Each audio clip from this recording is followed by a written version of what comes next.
Hello friends, కమ్మనైన వంటలకు care of address Telugu tasty dishes కు స్వాగతం.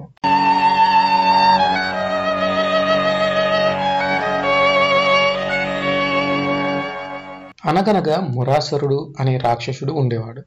అతను మహాబలవంతుడు.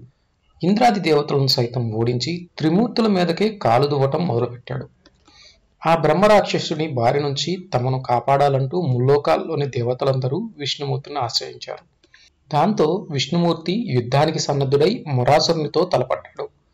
ఇరువురి మధ్య భీకరమైన సంగ్రామం మొదలై వందల సంవత్సరాలుగా యుద్ధం జరుగుతున్నా ఎవ్వరికీ స్పష్టమైన గెలుపు రాకుంది.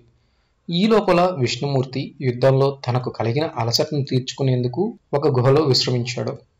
విష్ణుమూర్తి విశ్రాంతి తీసుకుంటున్న విషయం మురాసురునికి తెలియటంతో విష్ణువు నిద్రలో ఉండగానే అతన్ని సంహరించాలని నిదానంగా గుహను చేరుకున్నాడు.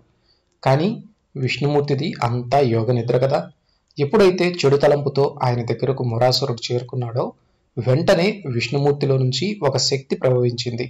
ఆమె ఏకాదశి. కేవలం తన కంటి చూపుతోనే మురాసురుని భస్మం చేసింది.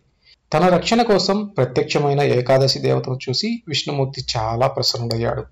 నీకేం వరం కావాలో కోరుకోమంటూ అభయాన్ని వసగాడు. దానికి ఏకాదశి తాను ఒక ముఖ్యమైన తిథిగా నిలిచిపోవాలని, ఎవరైతే ఈ రోజున ఉపవాసం ఉండి విష్ణుమూర్తిని ధ్యానిస్తారో వారి పాపాలన్నీ హరించుకుపోవాలని కోరుకుంది. ఆమె కోరికలని విష్ణుమూర్తి తన అంగీకారం తెలపడంతో ఏకాదశికి విశిష్టత ఏర్పడింది.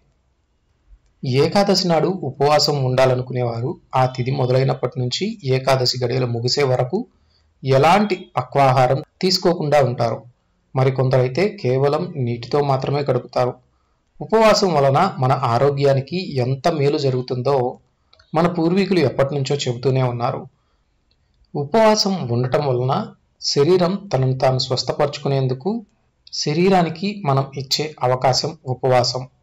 వారంలో ఒకసారైనా ఉపవాసం ఉండటం వలన శరీరం దృఢంగా ఉంటుంది.